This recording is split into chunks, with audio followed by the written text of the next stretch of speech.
হরিহরপাড়ায় মারধরের ঘটনায় গ্রেপ্তার তৃণমূল নেতা সহ 5 জন। জানা গেছে শনিবার সন্ধ্যায় হরিহরপাড়ার স্বরূপপুর এলাকায় রাস্তায় সাইড দেওয়াকে কেন্দ্র করে মাইনুল শেখ নামে এক যুবককে মারধরের অভিযোগ ওঠে তৃণমূল নেতা শাহানুজ্জামান শেখ সহ কয়েকজনের বিরুদ্ধে।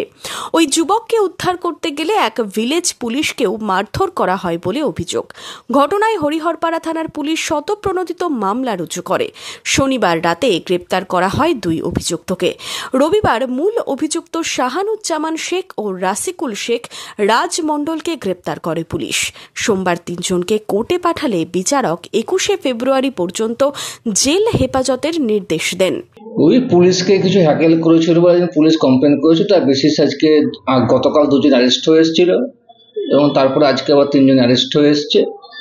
তাদেরকে 21 তারিখ পর্যন্ত পুলিশ জেল হেফাজতে রাখার অর্ডার হয়েছে। 332, 333, 353 আইপিসি, বিএনএস 121, 132 বিএনএস। এখন জেলে থাকতে হবে। এই ঘটনায় চড়ছে রাজনীতির পারদ।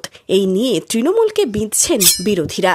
পুলিশ প্রশাসনের প্রতি বিশ্বাস আছে, ভরসা আছে। অন্যান্য থানার পুলিশের মতো আমি বলবো না, তবে হরিহরপাড়া থানার আইসি যিনি আছেন ওনার মধ্যে মানসিকতা আছে বলে আমি মনে করি এবং উনি সঠিকভাবে বিচার করবে। সাধারণ মানুষ ভালো কিছু তো তৃণমূল কংগ্রেসের কাছ থেকে আশা করা যায় না, কারণ তৃণমূল দল করব, 15 লাখ টাকা নেব চাকরি দিয়ে, তৃণমূল দল করব, 30,000 টাকা করে ঘর পিছু নেব, জোর জবরদস্ত সব কিছু দখল করে নেব, এগুলো হচ্ছে তৃণমূল কংগ্রেসের কালচার। তৃণমূলের যারা নেতা প্রতিনিধি যারা আছে তারা পুলিশের উপর আক্রমণ করছে এবং তারা সর্বত্র সব জায়গায় দাদাগিরি করার চেষ্টা করে।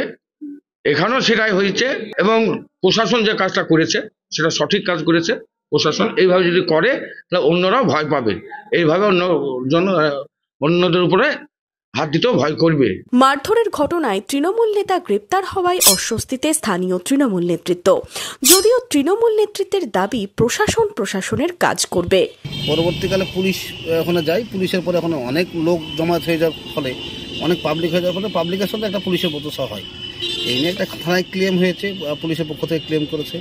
একজন আমাদের 4 জনকে অ্যারেস্টও করেছে।